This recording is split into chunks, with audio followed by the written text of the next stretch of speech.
প্রথমে একটু সহিংসতার খবর বলি যে সহিংসতায় 103 জন মারা যাওয়ার খবর নিশ্চিত করেছে বাংলাদেশের বিভিন্ন গণমাধ্যম। মানে এখন বাংলাদেশ সরকার আর্মি নামিয়েছে মাঠে এবং একই সাথে কারফিউ জারি করেছে।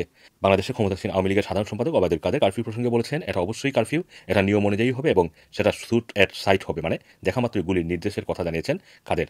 এখন ব্যর্থ হবে, আপনাকে ব্যর্থ প্রমাণ করতে হবে যে সেনাবাহিনী নিয়ন্ত্রণ করতে পারে নাই, তাহলেই আপনার বিজয়। তখনই সবাই বলবে যে এখন তাহলে দেশের আর কি অবস্থা, শেখ হাসিনার পদত্যাগ ছাড়া আর কোনো উপায় নাই, সেনাবাহিনীর হাতে ক্ষমতা দাও কিংবা তত্ত্বাবধায়ক সরকার বানাও, যে কোনো পদ্ধতি আবিষ্কার হবে। আসসালামু আলাইকুম দর্শক, দেশে কারফিউ জারি করেছে শেখ হাসিনা সরকার। বাংলাদেশের আইন শৃঙ্খলা ফেরাতে মোতায়েন করা হয়েছে সেনাবাহিনী এবং বিজিবি সদস্যরাও কিন্তু মাঠে আছে ৯,০০০-এর উপরে। শিক্ষার্থীদের আন্দোলন ঠেকাতে এই কার্যকর করেছে শেখ হাসিনা সরকার এবং শিক্ষার্থীদের ভয় পাবানোর জন্য কিন্তু ওবায়দুল কাদের বলছে যে যেখানে আন্দোলনকারীদের পাবে সেখানে গুলি করতে নির্দেশ দিয়েছে এবং শিক্ষার্থীরা তাদের দাবি না পাওয়া পর্যন্ত ঘরে ফিরবে না, কোনো ভয় তাদের ভিতরে কিন্তু এখন কাজ করছে না। আর এখন এই শিক্ষার্থীদের সঙ্গে একসাথে মাঠে নেমেছে সকল বিরোধী দল। এখন শুধুমাত্র কোটা সংস্কারে আন্দোলন না, এখন চলছে সরকার পতনেরও আন্দোলন। সরকার যেন পদত্যাগ করে, সরকার যেন জনগণের দাবি মেনে নেয়। এখন কিন্তু বিভিন্ন স্থানে সরকারি প্রতিষ্ঠানে শিক্ষার্থীরা দখলে নিয়ে এসেছে। এতগুলো শিক্ষার্থীর প্রাণ যাওয়ার পরেও এই 3 দিনে মোট 100-র উপরে শিক্ষার্থীকে গুলি করে হত্যা করেছে শুধুমাত্র পুলিশ।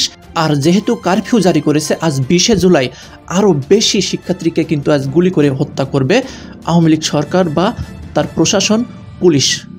আপনারা জানেন যে বাংলাদেশে আমাদের এই আন্দোলন সংগ্রামকে বন্ধ করার জন্য শেখ হাসিনার সর্বশেষ অধ্যায়, মানে সর্বশেষ হাতিয়ার হিসাবে তিনি বাংলাদেশ সেনাবাহিনীকে নামিয়েছেন। এবং শেখ হাসিনা মনে করেন যে এই সেনাবাহিনী নামানোর মধ্য দিয়ে তার হয়তো কোনো কল্যাণ হবে বা বিজয় হবে। আমরা মনে করি না, শেখ হাসিনা মনে করেন। বাংলাদেশে যে পরিমাণ লাশ ফেলেছে শেখ হাসিনা এই গত কয়েকদিনে, এই জায়গা থেকে শেখ হাসিনার সেনাবাহিনী নেমে জনতার বিরুদ্ধে দাঁড়ানোর কোনো সুযোগ নেই। সে কারণেই আমি বলছি সেনাবাহিনী, কারফিউ, অতঃপর আমাদের বিজয়। আপনি যদি ভাবেন যে শেখ হাসিনা তার হাতে যত পাওয়ার আছে সেগুলা ব্যবহার করবে না, এমনি এমনি আমাদের কাছে ক্ষমতা ছেড়ে দিবে, এটা তো স্বাভাবিকভাবেই আপনি ভুল ধারণা। যেই লোক চুরি করে রাষ্ট্র ক্ষমতায় আসছে, যেই লোক অন্যায়ভাবে ক্ষমতায় থাকতে চায়, সেই লোক আপনাকে ক্ষমতা ছাড়বে কেন? এখন আপনার কাছে প্রশ্ন যে সেনাবাহিনী আর বিজিবি আর পুলিশ, র্যাব, এদের মধ্যে পার্থক্য কি? পার্থক্য আছে। যেই পুলিশ আপনাকে গুলি করেছে, বিজিবিও আপনার সাথে কতটুকু আচরণ করেছে বলেন? বাংলাদেশের ম্যাক্সিমাম জায়গায় মানুষ হত্যা হয়েছে, সব জায়গায় কার গুলিতে? পুলিশের গুলিতে, র্যাবের গুলিতে। বিজিবির গুলিতে কিন্তু ওই অর্থে আমি জানি না এক্স্যাক্টলি, কিন্তু আপনি কমেন্টস করে আমাকে জানাতে পারেন। বিজিবিকে নামানো হয়েছে ভয় দেখানোর জন্য সমস্ত জায়গায়, কিন্তু বেশিরভাগ জায়গায় বিজিবির সদস্যরা সাধারণ শিক্ষার্থীদের পাশে বাধ্য হয়েছে মিলে যেতে এবং তাদের কাতারে দাঁড়িয়ে। বরিশালে তো আমি দেখেছি একেবারে তারা একাকার হয়ে গিয়েছে। তার মানে দাঁড়ালো বাংলাদেশে আমাদের এই আন্দোলন সরকারকে টিকিয়ে রাখতে একমাত্র ওই ভাতের হোটেলের হারুন আর হচ্ছে এই যে পুলিশ বাহিনীর সদস্য। তো কালকে যদি সেনাবাহিনীর সদস্য নামে, সে বিজিবির চেয়েও আপনার কাছে ভদ্র থাকবে, ভিজা ভিলোয়ের মতো থাকবে, এটা আমার আত্মবিশ্বাস। সেনাবাহিনী যে কাজটা চায় আমাদের কাছ থেকে সেটা হতে পারে, এটা আমার আত্মবিশ্বাস বলছি। আওয়ামী লীগের আমলে বিশ্বাস পরিবর্তনও হইতে পারে, কিন্তু আমার আত্মবিশ্বাসের জায়গা থেকে বলছি হতে পারে এমন কিছু যে সেনাবাহিনী এই ধরনের অপেক্ষায় থাকবে যে আপনারা যত বিশৃঙ্খলা করবেন, আন্দোলন করবেন, সংগ্রাম করবেন, হাসিনার পতন চাইবেন, এমন একটা সিচুয়েশন হবে যখন তারাই শেখ হাসিনার কাছে গিয়ে স্যালেন্ডার করে বলবে উই ডোন্ট হ্যাভ এনি পাওয়ার, আমরা আর কিচ্ছু করতে পারি না। মনে রাখবেন, যে কোনো পুলিশ গুলি করতে পারে, ওই গুলিটা করা যত সস্তা সঠিক সেনাবাহিনীর একজন সদস্য কারো ঘায়ে, যে আমলে হোক, সে বিএনপি আর জামাত আর আওয়ামী লীগ নাই, সচরাচর কারো উপরে কোনো ধরনের ব্যত্যাঘাত করতে গেলে 100 বার চিন্তা করে তারপরে করে। আমার এই সেনাবাহিনীর সদস্যরা জাতিসংঘ মিশনে কাজ করে। বাংলাদেশের গত 15 বছরে আমরা আন্দোলন সফল হতে পারিনি। সেনাবাহিনীর এই দুর্বলতা, এই সব কিছুর অন্য অনেকগুলো কারণ আছে, বিশ্লেষণ করলে আপনি বিভিন্ন কারণ খুঁজে পাবেন। কিন্তু এটার মানে এই নয় যে সেনাবাহিনী আওয়ামী লীগের দালালগি করে আপনাকে আমাকে কালকে গুলি করে শেষ করে দিবে। তাই আপনাদেরকে বলতে চাই, আমাদের প্রত্যেকের আগামী কালকের আরো বিগত দিনে যতবার নেমেছেন তার চেয়ে বেশি করে আমাদের সবাইকে নামতে হবে, তার চেয়ে বেশি করে মাঠে থাকতে হবে। তবে মনে রাখবেন, কালকে যারা এই সেনাবাহিনীর জন্য নামবেন, আপনারা অবশ্যই সেই 57 জন সেনা অফিসারের ছবি প্রিন্ট করে রাখবেন সাথে। প্রত্যেকটা কর্মী, এই প্রিন্টিং কপি সহ নামবেন, তাদের ওইখানে লিখবেন save our country, save our democracy, save our Bangladesh, save সেনাবাহিনী, আর্মি, এইভাবে করে করে আপনারা সেটা করবেন। আমি বাংলাদেশের আমি বিশ্বাস করি যেই 57 জন সেনা অফিসার হত্যা হয়েছে, তার স্ত্রী, তার সন্তান, তার পরিজন কেউ কোনোদিন এই সেনাবাহিনীর এই যে অ্যাক্টিভিটিসে তারা এসে আমাদেরকে গুলি করুক, সাধারণ শিক্ষার্থীদের মেরে ফেলুক, তারা সেটা চায় না, হতে পারে না। কারণ তারাও বসে আছে এমন একটা সুযোগের অপেক্ষায়, যেই সুযোগে তার পিতার হত্যার বিচার দাবি করতে পারে। এই সন্তানরা অপেক্ষায় আছে যে তার বাবাকে হত্যা করেছে, তাদেরকে খুঁজে বের করতে চায়।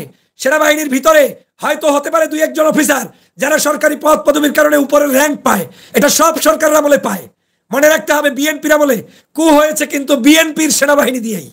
অতএব আওয়ামী লীগের আমলের সেনাবাহিনী, আওয়ামী লীগের শেখ হাসিনার কি বুইন টুইন, তার আবার এক আত্মীয়, এইসব মশলা দিয়ে সেনাবাহিনী চালানো যাবে না। সেনাবাহিনী চালায় যে একজনে নয়, সমস্ত সৈন্যরা চালায়। অতএব বিজিবিকে যেভাবে বরিশালে আপনারা ঐক্যবদ্ধভাবে ঘিরে ধরেছেন, সমগ্র জায়গায় এই জায়গায় বর্তমান আন্দোলন সংগ্রাম সফল করতে আপনারা সমগ্র জায়গায় দুর্বার গতিতে আন্দোলন সফল করবেন, ধরবেন, সবার সাথে কোলাকুলি করবেন, ওদেরকে দেশপ্রেমে উদ্বুদ্ধ করবেন, ফুল দিয়ে পারলে বরণ করবেন, তারপরে তাদেরকে নিয়ে রাজপথে সিপাহী জনতার বিপ্লব ঘটাতে হবে। শেখ হাসিনার হাতে আর কোনো অপশন নাই, তাই সেনাবাহিনীকে তিনি ডাকতে বাধ্য হয়েছেন।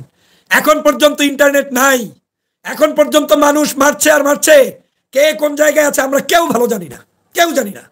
আমরা যা জানি, যতটুকু নিউজ পেপার, যতটুকু আত্মীয় স্বজন, যতটুকু ফোন দিয়ে ফান দিয়ে এই জায়গা সে জায়গা থেকে আমরা টোকাই টোকাই করে কিছু নিউজ পাইতেছি।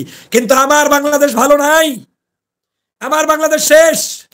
আমার বাংলাদেশ এখন কান্না করছে, আহাজারি করছে, আপনার কাছে সহযোগিতা চাচ্ছে, আপনার সাহায্য নিয়ে আমার বাংলাদেশ এগিয়ে যেতে চায়। অতএব প্রিয় সহযোদ্ধা ভাইরা, দেশ বিদেশে যারা আছেন, আপনারা সবাই মিলে এই ফেসিবাদের পতনের জন্য ধাবিত হন। কারফিউর ভয় দেখিয়ে লাভ নাই। পৃথিবীর একটা বিজয় বলেন যে কারফিউ হয়েছে আর সেখানে বিজয় বন্ধ হয়ে রয়েছে, বলেন পারলে। পৃথিবীর যতবার কারফিউ হয়েছে, যতবার আন্দোলন হয়েছে, আন্দোলনের সাথে কারফিউর একটা যোগসাযোগ রয়েছে, বন্ধুত্ব রয়েছে। কারফিউ আসলেই বুঝতে হবে চূড়ান্ত বিজয়ের পথে আমরা যাচ্ছি। কারণ শেখ হাসিনা যদি পুলিশ দিয়ে এটা নিয়ন্ত্রণ করতে পারতো তাহলে আমার সন্দেহ ছিল, কারণ এই পেটুয়া বাহিনী মারতে মারতে মারতে মারতে একটা সময় হয়তো আপনি টায়ার্ড হয়ে যেতেন। কিন্তু এই পেটুয়া বাহিনী এখন মারবে কেমনে? সেনাবাহিনীর সাথে থাকলে সেনাবাহিনীর বন্ধু কেমনও হতে পারে, ওদের দিকে তাক করা হয়ে যেতে পারে সময় সাপেক্ষ। আর সেনাবাহিনী যখন ব্যর্থ হবে, আপনাকে ব্যর্থ প্রমাণ করতে হবে যে সেনাবাহিনী নিয়ন্ত্রণ করতে পারে নাই, তাহলেই আপনার বিজয়। তখনই সবাই বলবে যে এখন তাহলে দেশের আর কি অবস্থা, শেখ হাসিনার পদত্যাগ ছাড়া আর কোনো উপায় নাই, সেনাবাহিনীর হাতে ক্ষমতা দাও কিংবা তত্ত্বাবধায়ক সরকার বানাও, যে কোনো পদ্ধতি আবিষ্কার হবে। তো দর্শক, এখন এই দেশ কোন পর্যায়ে চলে গেছে আপনারা কিন্তু বুঝতে পারছেন। বা আমাদের জন্ম হওয়ার পরে কিন্তু, বা নেটওয়ার্ক আসার পরে এই প্রথম দেখলাম যে একটা দেশের নেটওয়ার্ক, সকল সোশ্যাল মিডিয়া বন্ধ করে দেওয়া হয়েছে। তাহলে কতটা বিপদের মুখে না পড়লে এমন কাজটি করতে পারে সরকারের পক্ষ থেকে। এবং সরকারের পক্ষ থেকে বলেছে যে সেনাবাহিনী মোতায়েন করে যে আন্দোলনকারীরা আন্দোলন করবে তাদেরকে গুলি করে হত্যা করার নির্দেশ দিয়েছে। কোনো দেশে এখনও পর্যন্ত দেখি নাই যে এমন নির্দেশ দেয়। আর এটা কিন্তু ভয় দেখানোর জন্য বলা হচ্ছে। সেনাবাহিনী কখনো আশা করি কোনো সাধারণ জনগণের উপরে তাদের সাহস নাই গুলি করার। শুধুমাত্র পুলিশ ছাড়া জনগণের বুকে কেউ গুলি চালায় না। সারা দেশে চলছে আন্দোলনকারীদের এই সরকার পতনের আন্দোলন। এই আন্দোলনে সফল হবে কিনা এটা কিন্তু এখন আমাদের দেখার বিষয়। আশা করি সফলের পথে বিভিন্ন সরকারি অফিস বা আদালত, বিভিন্ন স্থান কিন্তু সরকারি জায়গাগুলো এখন আন্দোলনকারীদের দখলে আছে। সেটা ঠেকাতেই গতকাল শুক্রবারের রাতেই কারফিউ জারি করেছে সরকার। আপনাদের কি মন্তব্য? আপনাদের মূল্যবান মন্তব্য কমেন্ট বক্সে লিখতে পারেন। এরকম আপডেট নিউজগুলো সবার আগে জানতে হলে আমাদের চ্যানেলটি সাবস্ক্রাইব করে পাশে থাকা বেল বাটনটি অন করে রাখবেন। ভিডিওটি সকলের কাছে শেয়ার করে দিবেন, অথবা ভিডিওতে একটি লাইক করবেন যেন সকলে এই ভিডিওটি দেখতে পায়।